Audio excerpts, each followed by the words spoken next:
నమస్తే, welcome to తొలి వెలుగు. కాంగ్రెస్ పార్టీ ప్రభుత్వంలోకి వచ్చిన తర్వాత చాలా మార్పులు జరుగుతున్నాయి.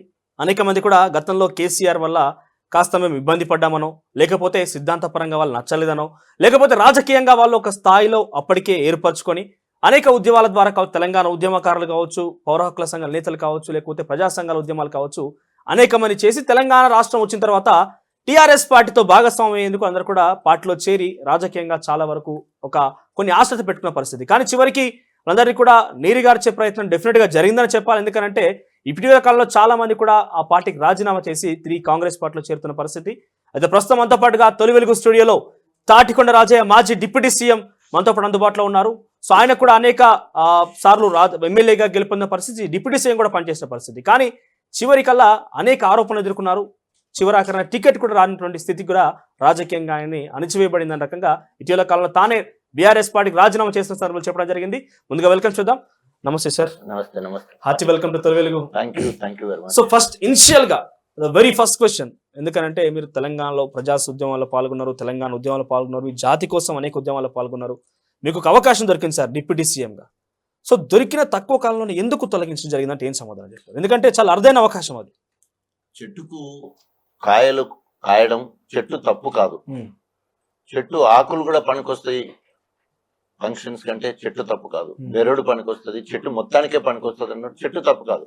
అంటే ఉన్న 17 మంది మంత్రుల్లో గొప్పగా పనిచేసి ఐ షుడ్ గెట్ ఐడెంటిఫైడ్ అనే ఒక గొప్ప లక్ష్యంతో నేను ఇలా 0 నుండి స్టార్ట్ అయిన జీవితం ఉప ముఖ్యమంత్రి. పశువుల కాపరిగా ఉన్న నేను పసిపిల్లల డాక్టర్గా ఉన్న నేను ఈ రాష్ట్రానికి తొలి ఉప ముఖ్యమంత్రి స్థాయికి వచ్చిందంటే కష్టం ఉంది. దాని ఇంకా గుర్తింపు పొందడానికి ఎన్ని మార్గాలు ఉంటే అన్ని మార్గాలు వెతుకుంటాను. అట్లాగే 7 నెలలు డిప్యూటీ సీఎం ఉన్నప్పుడు మొత్తం నేను అనుకుంటా తెలంగాణ రాష్ట్రం ఏర్పడ్డ తొలి వైద్య ఆరోగ్య శాఖ మంత్రిని, అవిభక్త ఆంధ్రప్రదేశ్ చూసుకున్నా కూడా నా ఇన్నోవేటివ్ ప్రోగ్రామ్స్, హాస్పిటల్ నిద్ర అనే కార్యక్రమం కావచ్చు, లేదా అన్ని పిఎస్సి నుండి మొదలు పెడితే ఉస్మానియా హాస్పిటల్ వరకు నిద్ర చేసే కార్యక్రమం కావచ్చు, ఏజెన్సీ ప్రాంతాలలో అంటే భద్రాచలం ఏజెన్సీ హాస్పిటల్ ఉంది, ఏరియా హాస్పిటల్, ఏటు నగరం ఏజెన్సీ హాస్పిటల్ ఉంది, ఏటు నగరంలో, ఉట్నూరులో, తర్వాత చెంచుపల్లి. అంటే అంతకుముందు ఏజెన్సీ ప్రాంతాలకు ఒక ఎమ్మెల్యేనే పోవడమే కాదు, అక్కడ రాత్రి పడుకోవడం, అందులో ఉట్టి ఎమ్మెల్యే కాదు ఉప ముఖ్యమంత్రి ప్లస్ ఆరోగ్య శాఖ మంత్రిగా ఉండిపోవడం అనేది ఇవన్నీ కూడా ఓర్చుకోలేను. అంటే జెలసీ. కేసీఆర్ ఎందుకు తీసేసిన ఆయనంతటా ఆయన ఎక్స్ప్లెనేషన్ ఇచ్చడానికి ఏమన్నా అంటే సిలువలు పలువలు చేసి నీ మీద చెప్పిండు, తీసేసిన. I'm extremely sorry. మీకు ఎక్స్ప్లెనేషన్ ఇచ్చాడు. Extremely sorry. నీ స్థాయి తగ్గకుండా మళ్ళీ నీకు అవకాశం ఇస్తా, నీ నియోజకవర్గంలో ఎవరు ఏర్లు పెట్టరు. ఎందుకు ఆ మాట అన్నాడంటే తగ్గకుండా ఏమన్నారు, నీ స్థాయి తగ్గకుండా నీకు అవకాశం కల్పిస్తా. అంటే ఇప్పుడు డిప్యూటీ సీఎం ఇచ్చినాం కదా, నేను హెల్త్ మినిస్టర్ ఇచ్చిన, త్వరలోనే మళ్ళీ నీకు మంచి పోస్ట్ ఇస్తాను. అది తర్వాత నీ నియోజకవర్గంలో ఎవరు ఏలు పెట్టరు, అంటే ఇంకోసారి ఎవరికి అక్కడి టికెట్ ఇచ్చేది లేదు, నువ్వు ఉన్నంతకాలం నీదే టికెట్ అన్నంత గొప్పగా పిలిచి మాట్లాడదు. ఎందుకంటే రైట్ ఇన్ఫర్మేషన్ యాక్ట్ పోయినలు కాంగ్రెస్ నుంచి వెళ్ళి బీజేపీ నుంచి, అక్కడ అప్పటి వరకు బడ్జెటే రాలేదు, అక్కడ అవినీతి జరగడానికి ఆస్కారం లేదు. కాబట్టి సో ట్రాన్స్పరెంట్ గా లెటర్ ఇవ్వడం వల్ల ఇక్కడ ఏమి అవినీతి జరగదని ఇవ్వడం తోటి పిలిచి మాట్లాడడం జరిగింది. అంటే ఏం జరుగుంటది, ఎవరి మీద కంప్లైంట్ ఇచ్చారు అనుకుంటారు కేసీఆర్ కి? అంటే కంప్లైంట్ ఇవ్వడం కాదు, 2 రకాల. ఒకటి సెంట్రల్ ఇంటెలిజెన్స్ వాళ్ళు కేసీఆర్ గారికి చెప్పింది ఏంటంటే, నువ్వు ముఖ్యమంత్రివి కానీ డాక్టర్ రాజయ్య డిప్యూటీ సీఎం గా ఉండి ముఖ్యమంత్రి లెవెల్లో తిరుగుతా ఉన్నాడు, ప్రజల నుండి మంచి యాక్సెప్టెన్స్ ఉంది, ప్రజల్లో ఓన్ చేసుకోగలుగుతా ఉన్నాడు, దళితుల్ని ఓన్ చేసుకోగలుగుతా ఉన్నాడు, రోగులను ఓన్ చేసుకోగలుగుతున్నాడు, ఆయనే ముఖ్యమంత్రి లెక్క తిరుగుతున్నాడు, నీకు రేపు ఏకు మేకేయటానికి అవకాశం ఉంది, నువ్వు ఇవరికే దళితుడిని ముఖ్యమంత్రి అన్నావు, సో కాబట్టి జాగ్రత్తగా ఉండు అని చెప్పేసి సెంట్రల్ ఇంటెలిజెన్స్ వాళ్ళు రిపోర్ట్ ఇచ్చినట్టు బీజేపీ ఎమ్మెల్యేలు నాకు లాబీలో అసెంబ్లీలో చెప్పడం జరిగింది. తొలగించడం కోసం సెంట్రల్ ఇంటెలిజెన్స్ యొక్క నిఘా పట్టింది. అంటే ఇక్కడ రాష్ట్రంలో ఏజెన్సీ పనిచేసే వాళ్ళు సెంట్రల్ లో కూడా ఉంటాయి, 2 ఉంటాయి. సో వాళ్ళు పచ్చిగట్టిండ్రు. ఎందుకంటే ఇవాళ ప్రతిపక్షాలన్నీ కూడా ఎవరైతే బీజేపీ కానీ సిపిఎం కానీ లేకపోతే అప్పుడున్న టీడీపీ వాళ్ళు కానీ అంత రాజయ్యకు నేను బాగా చేస్తున్నాడు అంటే అందరూ అప్రిషియేట్ చేసే విధంగా నా యాటిట్యూడ్ ఉన్నది. సో అది నా కొత్త నా యాటిట్యూడ్ కాదు, నా అసలు నేచర్ అది, మేనరిజం. బాగా ప్రజలలో ఉండడం, ఆత్మీయతను పంచుకోవడము, తర్వాత సోషల్ రెస్పాన్స్, సామాజిక బాధ్యతతోటి కార్యక్రమాలు చేయడం.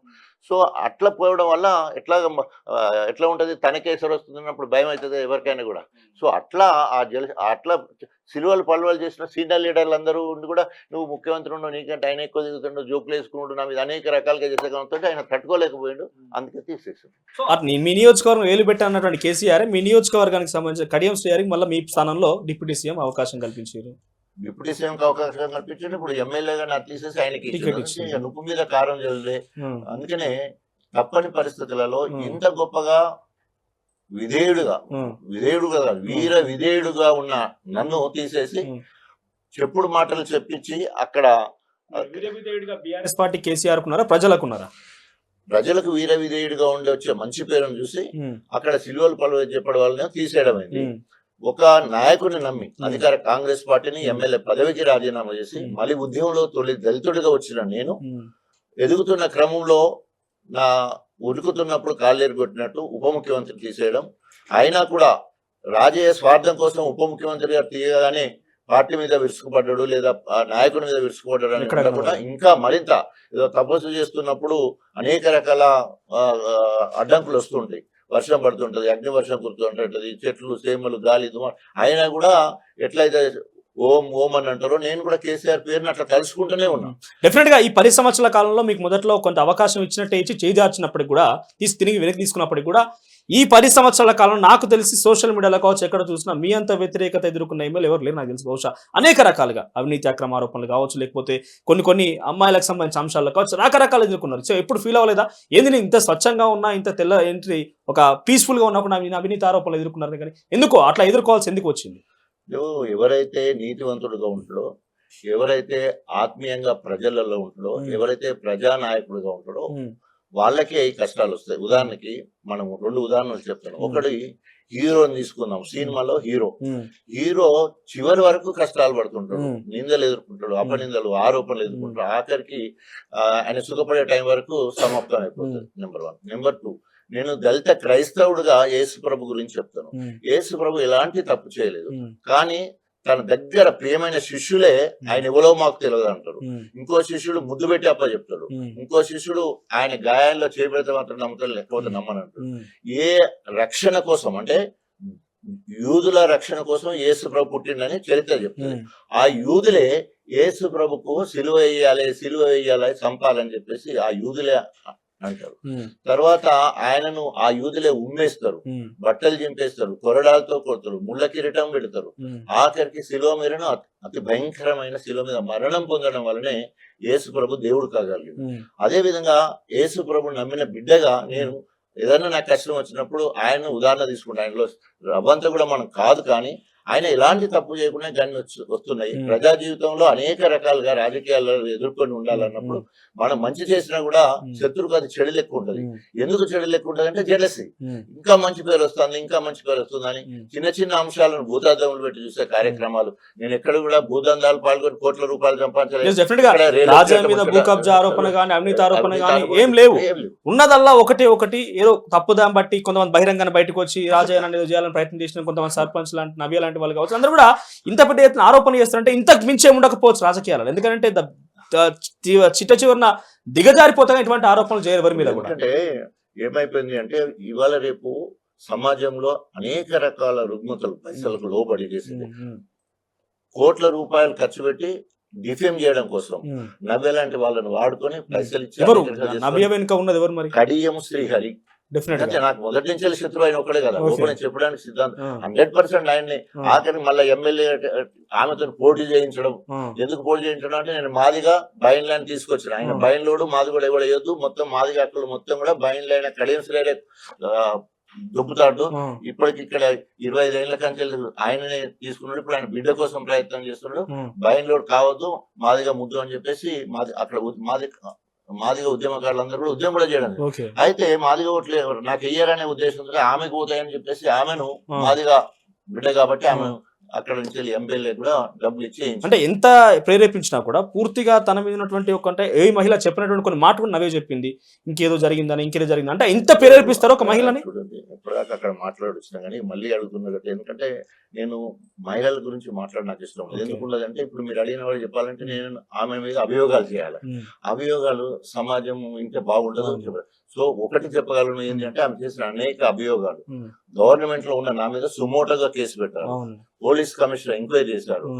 అబ్సల్యూట్లీ అది ఓన్లీ ప్రెస్ మీడియా హైక్ చేసింది, తర్వాత రాజకీయ దుర్బుద్ధితో కార్యక్రమం చేసిందని క్లీన్ చిట్ ఇవ్వడం జరిగింది. So there ends the matter. అయినా మీరు అన్నట్టు దానివల్ల అనేక రకాలుగా నేను నష్టపోయిన మాట వాస్తవం. Let's stop this year. నేను ఏమంటున్నాను సార్, మీరు ఎప్పుడైనా ఇంత డిప్యూటీ సీఎం స్థాయి వరకు పోయి ఏ స్థాయి నుంచి వచ్చినా అందరికి తెలిసిన విషయమే. సో అనేక ఆరోపణలు ఎదుర్కొన్నారు. ఈ రోజు ఇబ్బంది పడరా? ఎస్, నేను రాజకీయాలకు వచ్చి నేను డాక్టర్గా ఉన్నప్పుడు అనేక సేవా కార్యక్రమాలు చేసిన కదా, వీడికి వచ్చి నా పరిస్థితి ఇట్లా అయిపోయిందని ఇబ్బంది పడరా ఎప్పుడన్నా? తప్పకుండా అభియోగాలు వచ్చినప్పుడు, ఉదాహరణకి వాన కావాలని కోరుకుంటాం, వాన బాగుపడి మొత్తము బీభత్సమై పొలాలు దిగిపోయి చెట్లు దిగిపోయి బాధ ఉంటది కదా. సో అలాంటి బాధ తప్పకుండా జీవితంలో అనుభవించిన. కానీ ఇక్కడ నేను గొప్పగా చెప్పినదంటే, బంగారాన్ని వేడి చేస్తే మేలి బంగారం అవుతుంది. బంగారాన్ని అట్లాగే ప్రతి కష్టము నన్ను ఎలివేడి చేసింది. నేను ముందు 12,000తో గెలిచిన, కడిగిన అభియోగాలు ఇవే అభియోగాలు 33,000తో గెలిచిన, ఇంకా అభియోగాలు 58,000తో గెలిచిన, ఇంకా అభియోగాలు 4సారి 37,600తో. ప్రతిసారి కడియం శ్రీహరి అభియోగాలు లేదా కడియం శ్రీహరి ద్వారా ఇంకో వ్యక్తి ద్వారా అభియోగాలు చేయించడం. ఇక్కడ మొత్తం ఎప్పుడు కూడా కడియం శ్రీహరి రాజే అనే మాకు ఇక వేరే ఉండదు. ఓన్లీ వ్యక్తిగతంగా ఒక వరలో 2 కత్తులు పట్టనట్టే ఇద్దరి మధ్యలో ఇదే జరుగుతుంది. అప్పర్ ఆయన మాత్రం నేనే అవుతాను. ఆయన నాకంటే రాజకీయ దురంధరుడు, తర్వాత సీనియర్ లీడర్ అయినా కూడా ఆయన కంటే నేనే ముందు ఉప ముఖ్యమంత్రి అయ్యాను. ఆయన కాలేము, నేనే ఉప ముఖ్యమంత్రి. దేర్ ఇట్స్ మ్యాటర్ అక్కడ తేలిపోయింది కదా.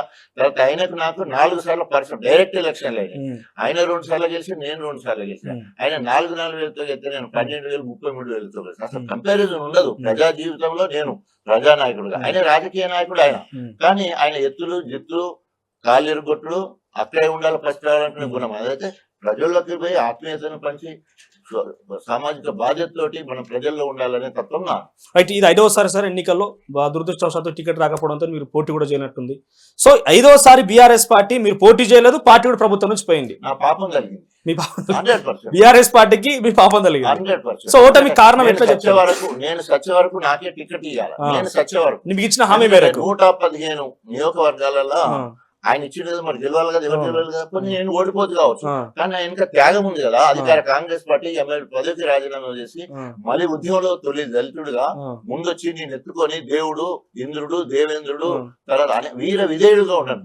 సో నీకు ఎక్కడ అన్యాయం జరిగింది నాకు ఇస్తే నేను మాత్రం పడతాను. ఇప్పుడు 2 ఎమ్మెల్సీలు పోయి 2 ఎమ్మెల్యేలు అయింది. 2 ఎమ్మెల్యేలు చేసింది ఎవరు? మళ్ళీ నేనే. గణపురం నియోజకవర్గం మొత్తం కేడర్ నాది.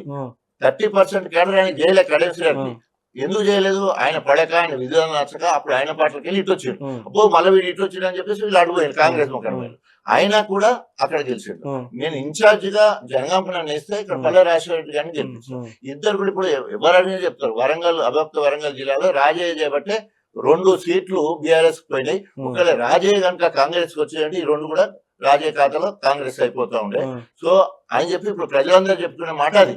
సో నేను ఎక్కడున్నా కూడా పార్టీలో ఉండి పార్టీకి వ్యతిరేకంగా చేయకుండా నాకు ఇచ్చిన బాధ్యత, ఇగో ఈ 2 గెలిచిరా, నీకు రైతు సమితి చైర్మన్ ఇచ్చినాం, రేపు ఎమ్మెల్సీ ఇస్తాం, మంత్రి ఇస్తాం, లేకపోతే ఎంపీ ఇస్తాం అన్నా. సరే పార్టీ అప్పటికి మాటలు అవునా, పార్టీ ఓడిపోయింది, రైతు బంధు పోయింది, ఎమ్మెల్సీ పోయింది. మరి రాజయ్య నువ్వు బాగా చేసిన అప్రిషియేట్ చేసి పిలిచి మాట్లాడి నువ్వేం చెప్తావు నాకు తెలియదు, నువ్వు ఎంపీ గెలిపించుకొని రావాలని చెప్పి నాకు బాధ్యతలు అప్పయిపోయింటే నేను చేసిన పనితనానికి గుర్తింపుగానే ఉంటుంది. కానీ పిలువుడుచులు కానీ మంది ఇక మా అధికారం పోయిందని సలగిలో పడిపోయి ఎవరిని దేకు లేదు, పిలుచు లేదు, మాట్లాడడం లేదు, వాళ్ళకి అట్లా ఉన్నది. ఇక తర్వాత గెలిచిన కడియం శ్రీహరి మాట అయినప్పుడు ఆయన పక్కన వేసుకొని తిరుగు నాకెంత ఉండాలి. ఎట్లా కుడి మీద కారం చల్లినట్టు ఆయన కడియం శ్రీహరి. సో మొదటి నుంచి కూడా బీఆర్ఎస్ పార్టీ కేసీఆర్ మీద ఒక ఆరోపణ ఉన్నది సార్, ఏమనంటే ఏ మంత్రిని కలవాడు, ఏ ఎమ్మెల్యేని కలవాడు, ఎవరికి అవకాశం ఉండదని. సో చాలా మంది బయటకు వచ్చినాక విభేదించి ఎస్ మమ్మల్ని కేసీఆర్ కలవాడు, మాకు అవకాశం ఉండని చెప్తున్నారు. కానీ మీరు ఇప్పుడు ఆల్మోస్ట్ రాజీనామా చేసి వచ్చారు కదా, మీరేం చెప్తారు? నిజమేనా? ఒక పార్టీలో ఉండి అంటే చెట్టు కింద కూర్చొని చెట్లు నరకలేరు, బయటకు వస్తే దాని తనకు తెలుస్తుంది. సో 100% ఫ్యూడల్ నిరంకుశ పాలన, కుటుంబ పాలన. వాళ్ళు మాత్రమే ఎదగాలి, ఆర్థికంగా, సామాజికంగా, రాజకీయంగా అన్ని రకాలుగా వాళ్ళు మాత్రమే ఎదగాలనే ఆలోచన. అంటే ఒక కోదండరాం ఎందుకు దూరం అవుతాడు, అంజశ్రీ ఎందుకు దూరం అవుతాడు, తర్వాత చివరి కాలంలో మన ఎవరు జయశంకర్, తర్వాత గద్దర్ లాంటి వాడు ఇంటికి వస్తే ఆయనకు లేదు, తర్వాత ధర్నా చౌక్ ఎత్తివి ప్రజాస్వామ్యంలో అందరూ వాళ్ళ అట్లీస్ట్ కనీసం ఇంటర్నల్ డిస్కషన్ జరిగిందా మీ మధ్యలో? ఎందుకంటే ఇప్పుడు వివరిస్తారు మీరు అధికారంలో ఉన్నప్పుడు, మీరు ఎమ్మెల్యేగా ఉన్నప్పుడు ఇంటర్నల్ డిస్కషన్ జరిగిందా కనీసం? ఇంటర్నల్ పోతే కదా డిస్కషన్ అయ్యేది. పిలువని అట్లీస్ట్ అహము, ఏకచక్రాధిపత్యము, డిక్టేటర్షిప్. ఆయన ఏదనుకుంటే గదే తెలంగాణ భవన్లో చెప్తే దానికి మన అందరూ ఆమోదం చెప్పి బయటికి రావాల్సిందే. డన్నా అంటే డన్నా అనలేము కదా, అయిపోతుంది. సో ఆయన చెప్తే ఓకే అనాల్సిందే. అంటే అందులో ఉన్నాం కదా మనము, అందులో ఉన్నాం కదా. ఇప్పుడు నేను ఉప ముఖ్యమంత్రి పోయినప్పుడు తిరగబడాలి అసలు. మొత్తం అప్పటికే దళిత సంఘాలన్నీ సిద్ధమైపోయినాయి. ఎంఆర్పిఎస్, బహుజన సంఘాలు బస్సులు తగలబెడతాం, ట్రైన్లు తగలబెడతాం, విద్రోహ చర్యలకు పాల్పడే కార్యక్రమం ఉన్నాయి. నేను దండం పెట్టి చెప్పిన, వద్దు, నేను కడిగిన ముత్యంలో బయటకు వస్తాను. ఎందుకంటే నథింగ్ దేర్, ఓన్లీ బాగా పనిచేసిన తీసేసిండు. నేను కడిగిన ముత్యంలో మళ్ళీ వస్తాను, మీరు అట్లాంటి చేయొద్దు. ఎందుకంటే ఇప్పుడే వచ్చిన తెలంగాణ రాజకీయ స్వార్థం కోసం ఉప ముఖ్యమంత్రి తెలంగాణ మంచిదైంది. ఉప ముఖ్యమంత్రి పోగానే తెలంగాణలో బస్సులు తగలబెడతారు, ట్రైన్ తగలబెడతారు, వాళ్ళందరూ ప్రోత్సహిస్తున్నారు అంటారనే ఉద్దేశంతో రాజన్న ఇప్పుడు సౌముడిగానే ఉండాలి, త్యాగం చేసినట్టే ఉండాలి. ఆనాడు సదాలక్ష్మి తెలంగాణ కోసం ఏ రకంగా అయితే రాజీనామా చేసి ఉద్యమాలు చేరిందో, నేను అదే విధంగా అధికార కాంగ్రెస్ పార్టీ కేంద్రంలో రాష్ట్రంలో ఉండగా రాజీనామా చేసి వచ్చినా కాబట్టి చరిత్రలో మిగిలిపోవాలి. మనము స్వార్థపూర్తికంగా వెంటనే అధిష్టానానికి వ్యతిరేకంగా పోదు అనే ఉద్దేశంతో ఇంకా అదో పరీక్ష అనుకున్నా నేను తీసేస్తే. ఆ పరీక్షలో నెగ్గి మళ్ళీ ఎమ్మెల్యేకు చేసి మళ్ళీ 37,000 మెజార్టీతో గెలిచి ఇట్లా వస్తున్న క్రమంలో మళ్ళీ ఎమ్మెల్యే కూడా తీసేసే క్రమం చేయడంతో ఇంకా మూలిగే నక్క మీద తాటికాయ పడ్డంత పని అయిపోయింది. స్వయంగా కృష్ణ మాదిగే గన్పూర్కి వచ్చి అక్కడ రౌండ్ టేబుల్ కాన్ఫరెన్స్ పెట్టి మాదిగ అస్తిత్వం మీద, మాదిగల ఆత్మగౌరవం మీద కేసీఆర్ గారే చేస్తున్నాడు. కడియం శేఖర్కి ఇంత కక్కుర్తి ఎందుకు? ఉప ముఖ్యమంత్రి కూడా మాదిగా జాతి బిడ్డను కాకుండా చేసి అక్కడ పుల్లలు పెట్టినావు. మళ్ళీ ఇప్పుడు ఆ మంత్రి ఎమ్మెల్యే కూడా రాకుండా బ్లాక్ మెయిల్ చేసినావు, మళ్ళా ఎమ్మెల్యే కూడా తెచ్చుకున్నావు. నీకు ఇంత కక్కుర్తి ఎందుకు? ఒక మాదిగ బిడ్డ మీద ఎందుకు నీకు ఇంత కక్కుర్తి అని చెప్పేసి. ఇన్ఫాక్ట్ రాజయ్య గారి మీద బయట ప్రతిపక్ష పార్టీ కాంగ్రెస్ గాని విభేదించలే, సొంత పార్టీ నాయకులే విద్య వ్యతిరేకత చేసి. Best point. ఇప్పుడు చాలా ఛానల్స్ ఈ ప్రశ్న ఎవరు అడుగుతారని నాకు ఇప్పటి వరకు ఏ ప్రతిపక్షం నన్ను విమర్శించిన పరిస్థితి కనబడదు. ఎందుకంటే నేను ఏది కూడా పార్టీకో ప్రభుత్వానికో వ్యతిరేకం చేసిన సందర్భం లేదు. మీరు అన్నట్టు చిన్న చిన్న విషయాలను భూతద్దంలో పెట్టి వాటిని మరీ జూమ్ చేసి దాన్ని మార్ఫింగ్ చేసి ఏమేమో చేసి కోట్ల రూపాయలు ఖర్చు పెట్టి నన్ను క్యారెక్టర్ అసాసినేషన్ చేయడము, ఎకనామికల్ గా ఎదగకుండా చేయడము, ఆర్థిక ప్రజలలో తిరగకుండా చేయడం. కానీ నేను దాన్ని ఛాలెంజ్ తీసుకొని అంతకంటే ఇంకా 2 గంటలు ఎక్కువ పనిచేసేవాడిని, అంతకంటే 2 సభలు ఎక్కువ పెట్టుకుని అట్లా ప్రజల్లో ఆత్మీయతను పంచుకుంటూ పోవడం వల్లనే ప్రజలలో ఇవాళ తెలంగాణ మొత్తంలో మీరు అన్నట్టు ఏ రకంగానైతే ఆరోపణలు ఎత్తుకున్నానో చిన్న చిన్న విషయంలో, ఈ రోజు దానికి మించిన సానుభూతి తెలంగాణ మొత్తంలో ఒక ఎమ్మెల్యే మీద సానుభూతి అంటే అది డాక్టర్ రాజయ్య మీదనే సానుభూతి. ఈ రోజు సానుభూతి ప్రజల నుంచి వచ్చిందా, క్రియేట్ చేయబడడానికి ఒక దానికి విశ్లేషణ ఎట్లా చేసుకుంటారు. కానీ చివరి నిమిషంలో టికెట్ రాకుండా ఎప్పుడైతే నిరాకరించబడిందో అన్న సందర్భంలో మీరు అంబేద్కర్ విగ్రహం ముందుకు వెళ్ళి బొక్కబోర్ల పడిపోయి మీరు టికెట్ రాలేదన్న ఒక రకంగా ఏడ్చారు. సో ఎట్లా విశ్లేషించుకుంటారు దాన్ని? ప్రజాస్వామ్యంలో కష్టపడి పనిచేసినప్పుడు ఆ నాయకునికి రావాలా, కానీ అధిష్టానము అక్కసుతోటి చెప్పిన మాటలని టికెట్ రాకుండా చేసినప్పుడు నన్ను నమ్మిన నా ప్రజలు 1000 మంది ఒక్కసారి బుక్కబెట్టి ఏడుస్తున్నప్పుడు నేను ఏడవలసి వచ్చింది. మరి వాళ్ళు నా దగ్గర ఏడ్చినప్పుడు నేను ఎక్కడ ఏడవాలి? నాకు దేవుడు అంబేద్కర్ గారు, రాజ్యాంగ నిర్మాత. సో ఆ విగ్రహాన్ని పెట్టింది నేను. సో ఆయన దగ్గరికి పోవాలి ప్రజాస్వామ్యబద్ధంగా. నా మొర ఎక్కడ వినిపించుకోవాలా? కేసీఆర్ దగ్గర పోదాం అంటే కేసీఆర్ టైం ఇవ్వడు, కలిసడానికి ముచ్చటే లేదు. మొత్తం ఇప్పటి వరకు కూడా కలిసడానికి టైం, మొత్తం 5 ఏళ్లలో 3 సార్లు కూడా కలవలేదు. 5 సంవత్సరాలలో ఓన్లీ టీఆర్ఎస్ లో కలవచ్చు, తెలంగాణ భవన్ అసెంబ్లీ కలవచ్చు. అది కలిసినట్టు కాదు కదా. నియోజకవర్గ సమస్యలు పరిష్కరించాలి. ఇగో స్పెషల్ ఫండ్ ఇస్తున్నా, నీకు స్పెషల్ డెవలప్మెంట్ ఫండ్ ఇస్తున్నా, లేదంటే ఓ ప్యాకేజ్ ఇస్తున్నా చేసుకో, గొప్ప నియోజకవర్గాన్ని అభివృద్ధి చేయి, నీకు అప్పటి నుంచి వెళ్ళి నువ్వు అంత త్యాగం చేసి వస్తే కూడా నేను ఏం చేయలేదు, నువ్వు ఎన్నో సార్లు అప్లికేషన్ ఇచ్చి ఏం తెలుసు లేదు, మాట్లాడడం లేదు, ఏం లేదు, ఓ భూపాల్ రెడ్డికి ఇచ్చి అక్కడ ఈ అప్లికేషన్ అక్కడ ఇచ్చేది అవి అట్టయిపోయేది తప్ప ఏనాడు స్పెషల్ డెవలప్మెంట్ ఫండ్ లేదు, ఓ ప్యాకేజ్ ఇవ్వలేదు, ఆర్థికంగా అభివృద్ధి కావాలి. ఇప్పుడు ఏంటంటే ఇప్పుడు పార్టీలు మారి వచ్చిన వాళ్ళకి మాత్రం వెంటనే 150 కోట్లు, తర్వాత వాళ్ళు ఎన్నికల ఎంత ఖర్చు పెట్టుకున్నా దానికి డబుల్ పైసలు ఇచ్చుడు, తర్వాత వాళ్ళకే ప్రయారిటీ. కానీ సిన్సియర్ గా ఉన్నోనికి ప్రయారిటీ లేదు. ఎవరైతే సిన్సియర్ గా నాకు ఇన్ని అవమానాలు జరిగిన సిన్సియర్ గా ఉన్నదా ఆఖరికి ఎమ్మెల్యే టికెట్ కూడా వీకింది తప్ప ఈ నష్టపోయిందని పైసలు సాయం చేసిన సందర్భం కనబడు. మీ మంత్రి మీకు సాన్నిధ్యం ఎట్లా ఉండేది వరంగల్ మంత్రితో? ఎవరు ఎర్రబెల్ దయాకర్ రావుతో. అది గతంలో కదా, గతంలో ఆ పార్టీలో ఉన్నంతసేపు ఆయన గౌరవం. ఇప్పుడు సంబంధం లేదు. ఇప్పుడు కలుసుకుని ఆయన 47,000తో ఓడిపోయాయి. ఎవరికి ముఖం చూస్తున్నాడు ఇప్పుడు? ఎవరికి ముఖం చూస్తున్నాడు? ఎవరికి ముఖం చూస్తున్నాడు? సో ఇట్లా సిచ్యువేషన్ మొత్తం కూడా బీఆర్ఎస్ పార్టీ అసెంబ్లీలో ఓడిపోయింది, కాంగ్రెస్ పార్టీ అధికారులకు వచ్చింది. ఇలాంటి చాలా మంది కూడా మాకు అన్యాయం జరిగిందని చెప్పి పార్టీ వీడుతున్న పరిస్థితి. మీరు ఇంకా అఫీషియల్ జాయిన్ కాలేదు, ఏం సిగ్నల్ ఉందా, గ్రీన్ సిగ్నల్ ఉందా కాంగ్రెస్ నుంచి? ఇప్పుడు కాంగ్రెస్ లో స్వేచ్ఛ ఎక్కువ, కాంగ్రెస్ లో ప్రజాస్వామ్యం ఎక్కువ, కాంగ్రెస్ లో త్యాగాలు ఎక్కువ. ఉదాహరణకి ఇందిరాగాంధీ దేశ సమగ్రత కోసం, ఐక్యత కోసం ఆమె చనిపోయింది. రాహుల్ గాంధీ అదే విధంగా చనిపోవడం జరిగింది. సోనియా గాంధీ యూపీఏ చైర్పర్సన్ గా ఆమెకు ప్రధానమంత్రి అయ్యేదానికి అవకాశం ఉన్న కాలే. రాహుల్ గాంధీ కూడా ప్రధానమంత్రి అవకాశం ఉన్నప్పటికీ కూడా కాకుండా మన్మోహన్ సింగ్ చేయడం జరిగింది. అంటే త్యాగాలు చేసినట్టు, ప్రాణాలు అర్పించినట్టు క్లియర్ గా గుర్తొచ్చిన పార్టీ. నేను అంతకుముందు 15 సంవత్సరాలు కాంగ్రెస్ పార్టీలోనే ఎదిగిన వాడిని. వైఎస్ రాజశేఖర రెడ్డి గారి నాయకత్వంలో, సోనియా గాంధీ ఆధ్వర్యంలో నేను ముందు కాంగ్రెస్ పార్టీలో జాయిన్ అయ్యాను. 2011 అక్టోబర్లో నేను రాజీనామా చేశాను. తెలంగాణ ఉద్యమంలో మాదిగలకు బాగా నష్టం జరుగుతూ ఉన్నది. ఎందుకంటే తెలంగాణ వస్తే మేలు ఉంటుంది. ఎందుకంటే ఇక్కడ 12% మాదిగలు ఉన్నారు. నా జాతి ఆత్మస్థైర్యం పెరగాలి, మనోనిబ్బరం పెరగాలి అని చెప్పేసి నేను అక్కడ పోయి పనిచేయడం జరిగింది. అక్కడ ఉన్న ధూమ్ధామ్ కళాకారులు వేసి మాదిగ బిడ్డలే ఉంటారు, డప్పు కొట్టోడు మాదిగడు ఉంటారు, రాసినోడు, పాడినోడు, ఎగిరినోడు అంతా నా వాళ్ళే.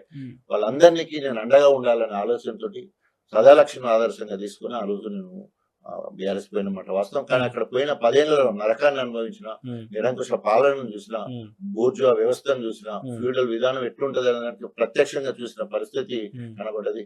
ఒక గద్దర్కు లోనికి రాని పరిస్థితి ఇప్పుడు మనం చూస్తున్నాం. గద్దర్ బిడ్డకు టికెట్ ఇవ్వడమే కాకుండా గద్దర్ పేరు మీద అవార్డులు ఇచ్చే కార్యక్రమం, ధర్నా చౌక్ను మరి ప్రజలు చేసుకోవచ్చు అని మళ్ళీ ఓపెన్ చేయడము, ముళ్ళ కంచె తీసేయడము, అంత్యశ్రీకి ఆయన రాసిన పాటలు చెప్పుకుంటూ అనేక రకాలుగా స్వేచ్ఛ వాయువును పీల్చున్నట్టు కనిపిస్తుంది.